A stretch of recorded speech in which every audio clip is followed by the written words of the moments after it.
Support comes from the Missouri Forest Products Association, providing more than 41,000 jobs in the production of wood pallets, railroad ties, white oak barrels, hardwood floors, and more. Details at choosewood.com. We hope you enjoy listening to this podcast of St. Louis on the Air, brought to you by University College at Washington University. With undergraduate and graduate programs, part-time, evening, and online. University College at Washington University, offering world-class education within reach.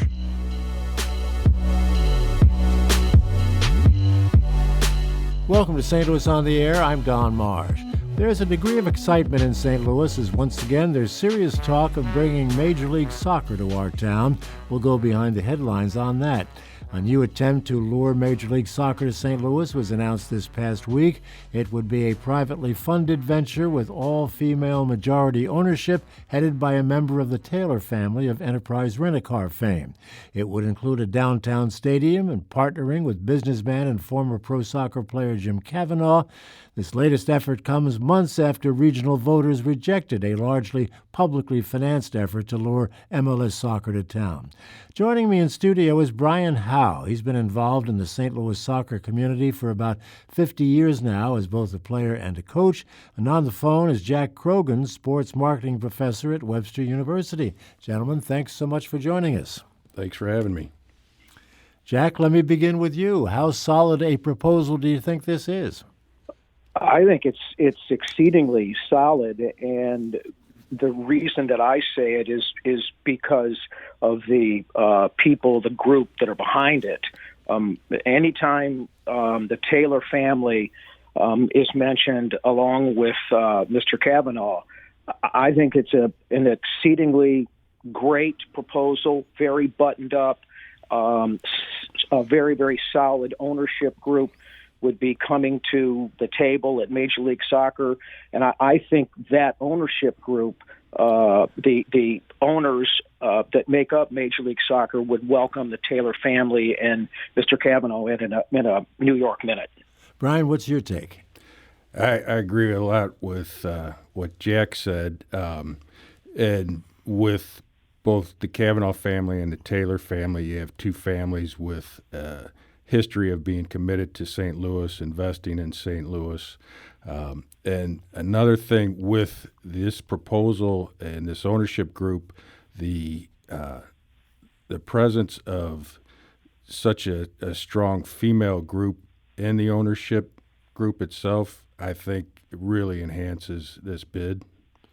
Jack, St. Louis has always been considered a hotbed for soccer, but somehow it's on the professional level here, it's never quite taken hold, has it? Well, it's manifested itself in a variety of ways. Let's not forget that the effort to bring an MLS team here began about 10 years ago or so, and this is a relatively new league. It's a league that's been around for just over a couple of decades. So there certainly has been interest and an effort to recruit an MLS team here, but we've seen through friendlies or international events that have been both at the Dome and at Busch Stadium that when soccer events come to this community, and I'll go back to the College Cup that Brian can speak to much better than I can, but it was an overwhelming success. This community has a hunger for soccer, and the model is such that Major League Soccer is saying, look, we want to be of service to you, St. Louis, but you've got to do a couple of things, and one of those things is build a soccer-specific stadium, and that is a tall order, and clearly the Cavanaugh family and also the Taylor family has stepped up mightily. You had expressed, Brian, before we went on the air, that you were cautiously optimistic. Why the caution? Well, we've been here before, Yeah. and as Jack mentioned, the first attempt was about 10 years ago with Jeff Cooper. From what I understood, and I had some knowledge of that. It wasn't much of an attempt, and really never got off the ground. And as you just mentioned, recently had an attempt, but the vote for the stadium failed. And so we have been here before, but I think this is an improved situation, and particularly because they're not seeking public funding for the stadium. Well, the vote here in St. Louis last year, was that a vote against soccer or a vote against public funding? I think you can pretty much put that on Stan Kroenke. It was against public funding for a stadium for a sports franchise. I don't think it was a vote in any way against soccer. What do you think, Jack?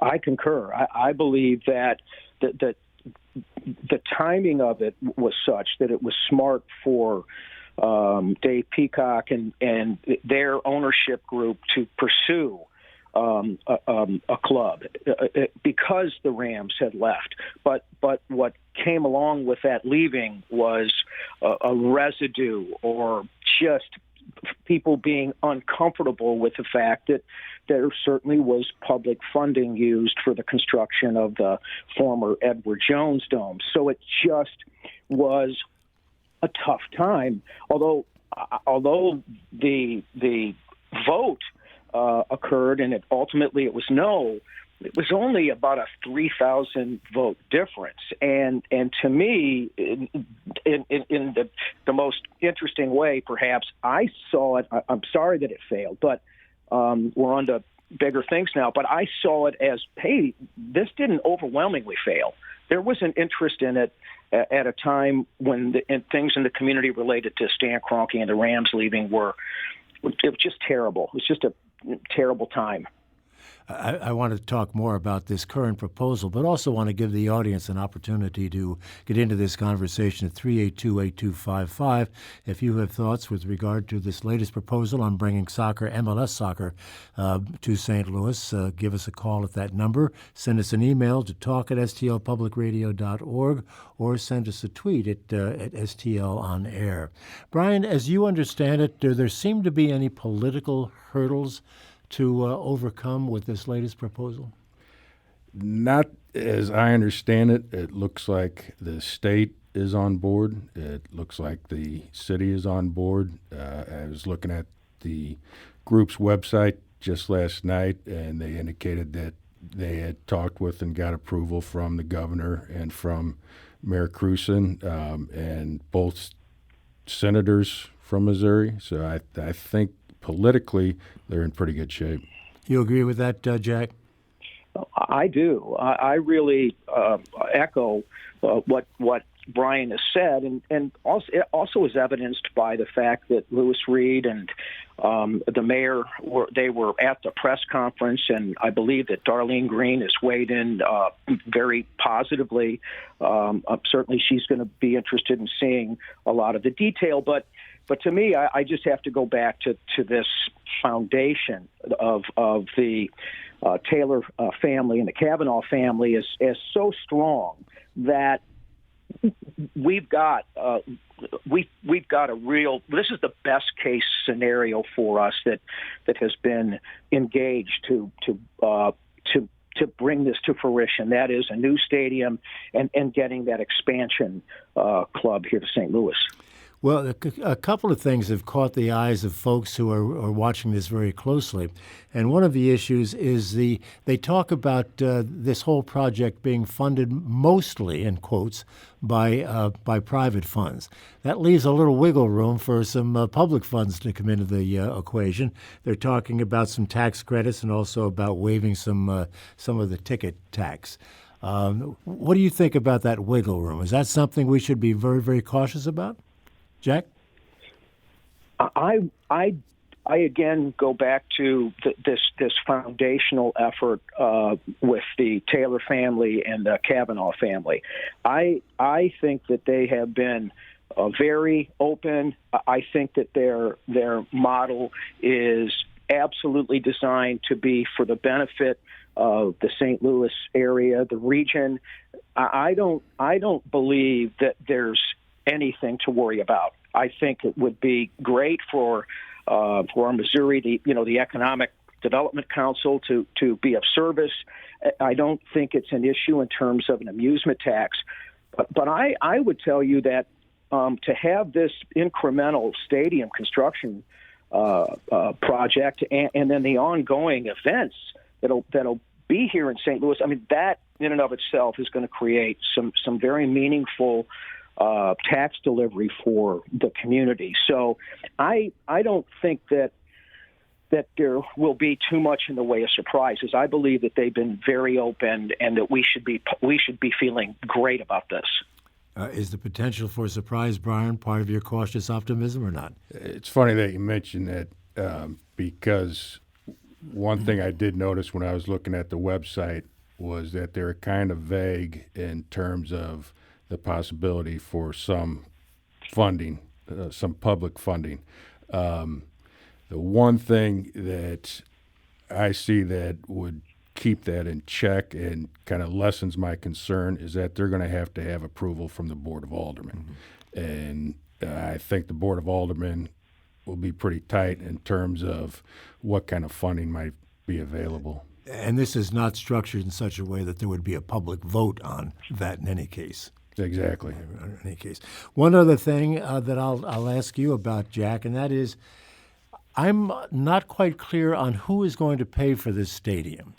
Apparently, private funds would be a big part of that, but then the Land Clearance for Redevelopment Authority comes into the picture, and that would actually own it and lease it back to the group.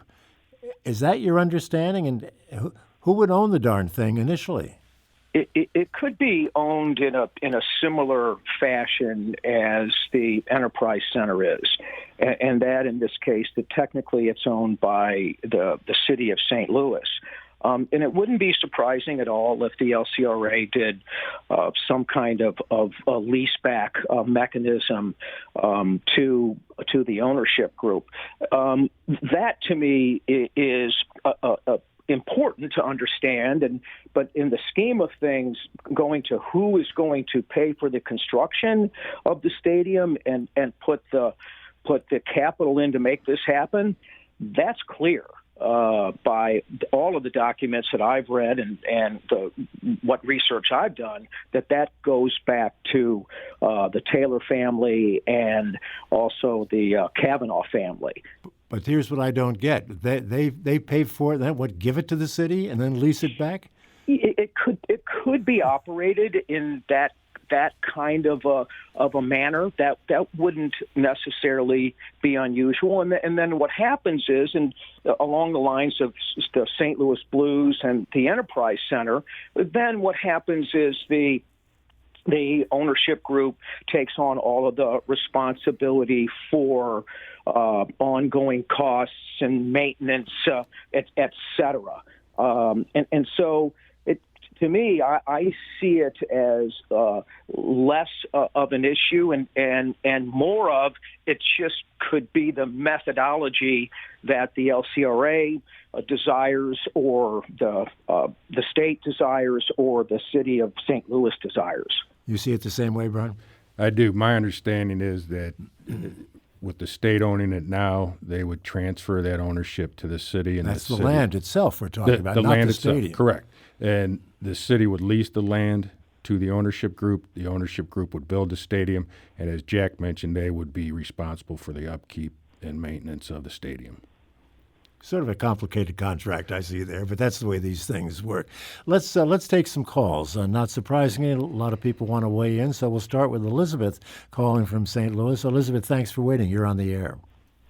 Yes, I would like to ask your guest, how can they say there's going to be no public funding when you're asking for $60 million in tax rebates? I think we've had enough of this funding for stadiums that don't benefit the public but do benefit the billionaires. Thank you. All righty. Jack, would you like to take that? I'm not sure that I've come across any documentation or any kind of information that says that they're asking for $60 million in support.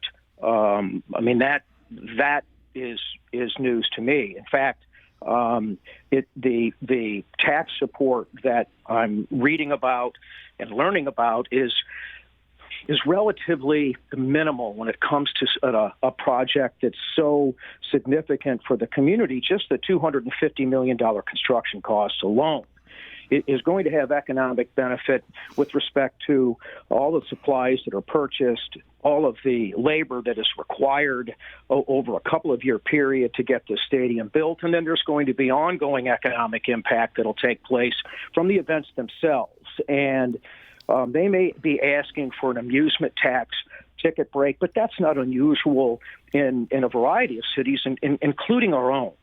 So I don't know about that dollar amount that she brought up. Brian, what happens if they build this $250 million stadium and it doesn't work? That once again, a team after a few years leaves St. Louis. Well, what will we do with that thing? Well, in that situation, I think we would be pursuing another team. The one thing that I'm looking at in terms of this group paying for the stadium themselves is that it's unlikely for the team to leave because they're going to be personally invested in the success not only of the team but the stadium venture itself. Mm-hmm. Okay, back to the... And I by the way, I would weigh in. I think it would be incongruent for that to happen. I mean, they're investing $250 million in a brand new stadium, and $150 million is being talked about with respect to an expansion fee. It just wouldn't make any sense for them to, at some point, abandon what will be a jewel of a facility. I think we're going to see Major League Soccer grow. The league has been growing. All of the indications are that this is a terribly popular sport. The metrics are indicating it. The league has deals with ESPN and Fox and Univision. This is here to stay, and this is really a great time for celebration. All right, let's bring in Paul, calling from University City. Paul, you're on the air. Go ahead. Yeah, hi. I just wanted to say that when we had the vote about using public funding to build a stadium, I really struggled with that vote myself because I love soccer. I want to see MLS come to St. Louis, but I wound up voting no, and it really, for me, was just a vote against using public funding for building a sports stadium. I go out to Kansas City a couple of times a year to watch MLS games out there, and I love doing it. I've seen what a great impact it's had on the community out there. And I think if we have a soccer-only stadium here in St. Louis, it will ultimately be very successful. All right, Brian. Well, that's pretty much along the way you have been thinking. Yeah, and I think he makes a good point by bringing up Kansas City and the success they've had there. I've been to games there myself, and it's really a neat atmosphere, and people come out, and they come out in droves. And to go back to the previous caller in terms of the money, I'm with Jack. I hadn't heard a specific amount. I do know that the group has said that they won't be seeking TIFs. And one thing that I look at is this being part of the overall initiative of the Arch to the Park and being a part of that. And I think it's an important part of that. And we'll have additional benefits that being part of that will create, as opposed to just a standalone stadium and a soccer team. Jack, do we have to get a firm commitment from Major League Soccer to award a franchise to St. Louis before this moves forward? Or will we be getting involved in any of this on spec? I would tell you that it would be, again, using the Taylor's business acumen and collectively as a community, we would have to put together, and they have put together, a very meaningful presentation that allows Major League Soccer to hit the go. You have your franchise. It's going to activate in, say, 2022. And as soon as that is stated by Major League Soccer, then you begin the process of building this new jewel downtown. Okay, we have limited time, but I'm going to bring one more caller, and this would be Chris. Chris, are you there? And a quick comment or question, please. I am here. Thank you for taking the call. I just want people to understand that this is a complete private operation. There aren't going to be any tax dollars unless you go to the stadium itself, you buy a ticket, and you buy a Coke. That's the only tax. It's a complete user tax. So people in the city don't have to worry about that. People in the state don't have to worry about that. Now, I've been involved in soccer all my life. In fact, I played with Brian's older brothers, Kevin and Tommy, over at SIU. And soccer is the greatest sport in the world. And we needed to come back to St. Louis in a professional stadium with the backing of the Taylors and the Kavanaughs. All right. Well, thank you for the call. Well, that's hitting close to home for you, Brian. He's one of a lot of people that played with my older brothers, but I'm glad to hear an SIU Cougar calling in. By the way, we asked some of our Twitter followers to get involved in this process this morning. We have a limited amount of people who have responded, and we asked them if they would be attending games here in St. Louis if this whole thing goes through. And 38% of the people who responded say they'd attend all the time. 44% say they definitely attend now and then, and 18% say nope. That's the key to the whole thing. We have a minute left. That's the key to the whole thing, isn't it, Brian? I mean, there has to be public support. They have to sell tickets. They have to have people there, and they have to have television. Absolutely. And I think it's a concern for them, and I'm sure they're looking into this, that sports attendance across the board in all sports has been trending down a little bit. Yeah. Final thought from you, Jack? I think that's the beauty of Major League Soccer, a soccer-specific stadium and a stadium capacity of 20,000. The view and the experience in this new building is going to be second to none. The proximity from the stands to the players make it compelling to come out. And one really great thing about the sport of soccer is simply the amount of time that one needs to invest. You've got 45 minutes first half, and then you've got a 15-minute halftime, and then you've got another 45 minutes, and there's a little ancillary time that might be added. But this experience is fast. It's a quick, great, fun experience. Well, let's see how quick the process is now that it's started. I've got to end it there. I want to thank you, Jack Croghan, for being with us. Brian Howe, thank you for joining us and giving us your insight into this great game of soccer. Thanks very much. This is St. Louis on the Air on St. Louis Public Radio, 90.7 KWMU.